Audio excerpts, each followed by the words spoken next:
Jeg vil fortælle jer om Katrine Marie Guldagers bog, roman Ulven.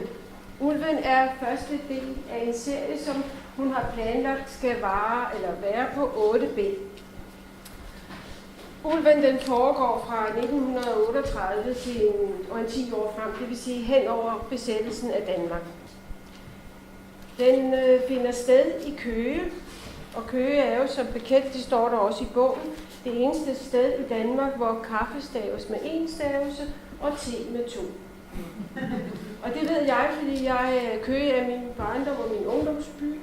Og da jeg læste, at Katrine Marie Guldager var gået i gang med den her krønike, som ovenikøbet, hvor jeg så kunne kigge ind ad vinduet til min barndomsby, og jeg kunne måske genkende nogle ting på spejlet, så tænkte jeg, den skal jeg læse. Som sagt, så gjort. Hovedpersonen i serien er Leonora. Og Leonora bliver født omkring 41, der hvor tyskerne besætter Rusland, eller går i krig med Rusland. Så hun er født der omkring 41.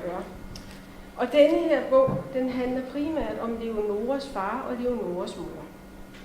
Til en start vil jeg læse nogle passager, som beskriver det her forhold om Leonoras far og Leonoras mor. Det er lige der, hvor de er blevet forelskede, og de er ikke bare forelskede, de er også forlovede. Og jeg læste lidt om, hvordan deres forhold er. I et kort øjeblik, som også skulle vise sig at være enestående, så hun pludselig, at han var grim. Hun så, hvor vederstyggeligt det var, at hans højre øje hang. Leonoras far, som før havde bemærket det forskudte ved sit hjertes udkårne, så pludselig, at denne forskudthed ikke bare var et vidunderligt særkende, en egenart, der gjorde hans udkårnes kærlighed så meget desto mere dyrebar. Han så, at øjet i den halvdel af ansigtet, der tilhørte et barn, var fuldstændig tomt. I mundens krusning så han en sorg, eller i hvert fald noget svigefuldt. Hun kunne ikke rigtig afgøre det. Under alle omstændigheder var det som om forelskelsen forsvandt et øjeblik, og det var selvfølgelig solens værk. Solen, der nok aldrig helt har forstået, at dens lys også kan overdrives, eller ligefrem være skadeligt. Men selvom øjeblikket måske havde været overvældende lidt skræmmende, så fik det langt fra Leonoras far til at opgive sin forelskelse. Tværtimod, den aften lå Leonoras far alene i sin smalle seng og kiggede op i loftet. Ikke så meget som et øjeblik tvivlede han på, hvad fremtiden ville bringe. Ikke så meget som et sekund vaklede han omkring det faktum, at han og Leonoras mor var bestemt for hinanden. Så går der et års tid, og så skal de jo giftes, og vi møder dem igen på bryllupsnatten. Og denne gang ville det være helt anderledes. Og denne gang ville selv månen, der passede et for verden meget værdifuldt arbejde, se sit slit til at kigge ind ad vinduet, til at dvæle ved de 2 unge hvide kroppe, der rørte ved hinanden. For også månen er en gammel romantiker, der elsker at se kærligheden materialisere sig. Og så hører vi så om Leonoras mor efter bryllupsnatten. Leonoras mor lå i sin side af sengen og tænkte, det var da ikke så slemt. Så faldt også hun i søvn, men allerede efter et par timer vågnede hun med et spjæt. Mørket var massivt, og der var en stemme, der hviskede, hvem er du? Leonoras mor vendte og drejede sig i måneskinnet. Hun forstod ikke spørgsmålet, og hun havde ikke noget svar. Hvem er jeg? Et tomt øje lå og stirrede ud i mørket, og mange år senere, da Leonoras mor skulle beskrive, hvad der var sket den nat, sagde hun, at det var den nat, hun lærte angsten at kende. Angsten spredte sig til hele kroppen, og til sidst manifesterede angsten sig som en stor, sulten ulv. Og ulven var aldrig særlig langt væk. Selv når hun sad og varmede sig ved sit lille bål, kunne hun høre den luske omkring i skovbrynene. Det var Leonoras far og mors begyndelse på det hele. Den sidste del, jeg vil læse op fra bogen, det handler om, at der kommer selvfølgelig en mand til byen. Og det er i Bertelsen, og i Bertelsen bliver også forelsket i Leonoras mor. I Bertelsen var ikke særlig diskret. Han fik blomsterhandleren til at aflevere blomster på Marievej, hvor naboerne gloede, og han bekendtgjorde det også over for byens sladderkællinger, at han havde mødt den kvinde, han ville giftes med. Da rygtet nåede Leonoras far, så han ingen anden udvej end selv at opsøge byens nye flottenheimer, charlatan og tosse, og da dette åbnede døren, så Leonoras far ingen anden udvej end at slå ham i gulvet. Hvad han gjorde så eftertrykkeligt, at byens nye flottenheimer, charlatan og tosse ikke viste sig nogen steder i en hel uge i Køge. Køges damer kvidrede lykkeligt, for selvom de var betaget af i Bertelsen, så var de endnu mere betaget af en ægtemand, der uden tøven forsvarede sin kones ære. Og så er slægtshistorien i gang.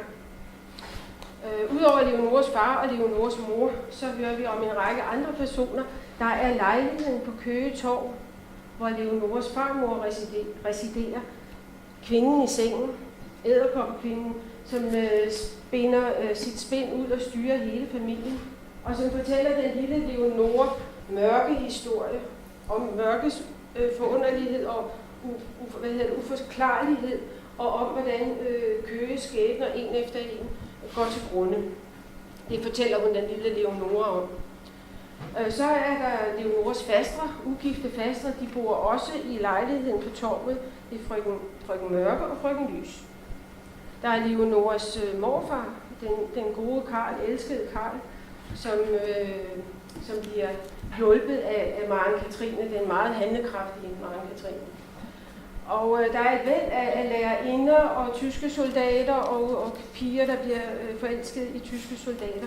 Kort sagt, der er en meget fin tidsbeskrivelse og personbeskrivelse. Leonores far og Leonores mor, de får først en dreng, der hedder Henry. Og Henry, han er et ondskabsfuldt barn. Han er et barn uden samvittighed. Og efter Henry, så kommer jo så Leonore, hele seriens hovedperson, som det mellemste barn, som jo også har mørket i sig, godt oplært af sin farmor. Og så får de til allersidst Leonores far og mor, efternøleren Lille Ib. Og historien om Henry og Leonore er en rigtig karnagtig historie, som der også er flettet ind i denne her bog. Første roman. Som I nok kan høre, så er også dette en allegori. Leonores far og Leonores mor, de hedder ikke andet end Leonores far og Leonores mor. Det første i bind 2, de får navne, og den ene hedder Lille, og den anden hedder Peter. Og Ulven, som er her udenpå, den er ikke bare et billede på den angst, som Leonores mor har. Den er rent fysisk i hjemmet på Marievang. Så vi er over i noget af det, Claus også nævnte, som hedder magisk realisme. Altså det er en meget realistisk tids- og personbeskrivelse, og så samtidig så sker der alle de her forunderlige ting. Det gør det meget spændende. Så er der også, altså udover det er en god beskrivelse af familien, så er det jo også en skæbneskildring. Og som der står et sted, at mennesket, som er herre over så mange ting, er dog så uendelig lidt herre over sin egen skæbne. Og det ser vi også i denne her bog. Jeg skal så sige, at jeg blev optaget af den, fordi jeg tænkte, det var på min barndomsby. Jeg blev en lille smule skuffet, da det gik op for mig, at Katrine Marie Guldager er opvokset i Hillerød. Men det gør jeg ikke sporet, fordi alle de relationer og alt det en familie gør vi os alle sammen. Det kan simpelthen nok også finde sted i Holbæk. Det er meget almengyldigt, og den er stærkt anbefalelsesværdig. Der er kommet 2 til i denne her serie. Lille Hjerte, det er den 2, som foregår i 50'erne, og det er jo så Leonores mor Lille, vi følger. Hun tager selvfølgelig til København, så vil jeg ikke sige mere. Og 60'erne, det er så 3. bind. Den har jeg også med derovre. Hvad er det, den hedder? Tiden hedder den. Og det er Leonores tid. Det er de frigjorte 60'ere. Jeg ved, at Katrine Marie Guldager er i gang med bind 4, som angiveligt har arbejdstitlen Peters død, altså Leonores far. Katrine Marie Guldager debuterede i 1994 med digte. Hun har skrevet en række novellesamlinger, og så en helt række vanvittigt roste også børnebøger, og er nu så gået i gang med sin krønike, som varmt kan anbefales. Derudover har hun faktisk også skrevet en selvbiografisk bog, der hedder Lysgrænsen, hvor hun beskriver om en psykoterapi, hun har gennemgået i 9 år. Og den har jeg også læst, den er også velskrevet, og den giver en meget god mening i forhold til den måde, jeg læser hendes bøger på.